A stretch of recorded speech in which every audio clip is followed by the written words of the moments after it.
আল্লাহ রাসূল সাল্লাল্লাহু আলাইহি ওয়াসাল্লামের একজন সাহাবী সহিহ মুসলিমে এসেছে, সাহাবীর নাম হচ্ছে রাবিআ। কি নাম? ওনার নাম হচ্ছে রাবিআ ইবনু কাব আল আসলামি রাদিয়াল্লাহু তাআলা আনহু।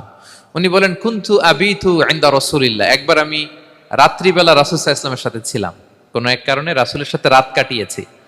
তো রাসূল সাল্লাল্লাহু আলাইহি ওয়াসাল্লাম যেহেতু তাহাজ্জুদের সালাত পড়েন, তো তিনি বলেন, আমি মাঝরাতে উঠে একটা গামলা দিয়ে, পাত্র দিয়ে অজুর পানি নিয়ে আসছি বিশ্বনবীর জন্য, এনে দিলাম। বিশ্বনবী এত খুশি হলেন, আমাকে বললেন, সাল, হে কাব, তোমার কি লাগবে চাও। উনি বললেন, আসআলুকা মুরাফাকাতাকা ফিল জান্নাহ। উনি বললেন, ইয়া রাসূলুল্লাহ, আপনি যদি কিছু চাইতেই বলেন তাহলে আমি জান্নাতে আপনার সাথে থাকতে চাই। দেখেন কিভাবে ওনারা সুযোগ কাজে লাগাতেন।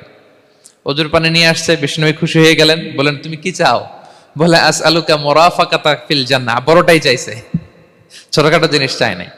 নবী, হে, আমি জান্নাতে আপনার সাথী হতে চাই। বিষ্ণু বললেন, আওয়া গায়রা যালিক, আর কিছু চাও, অন্য কিছু লাগবে? বলতেছে, না, উরিদু যাক, শুধু এইটাই চাই। তখন বিষ্ণু সাল্লাল্লাহু আলাইহি ওয়াসাল্লাম বললেন, আইন্নি আলা নাফসিকা বিকাসরাতি সুজুদ। এই মর্তবা যদি তুমি চাও তাহলে বেশি বেশি সেজদায় লুটিয়ে থাকো। আলাইকা বিকাসরাতি সুজুদ, বেশি বেশি সেজদা দিও। যদি সেজদায় পড়ে থাকতে পারো তাহলে জান্নাতে আমার সাথী হতে পারবা। আল্লাহু আকবার।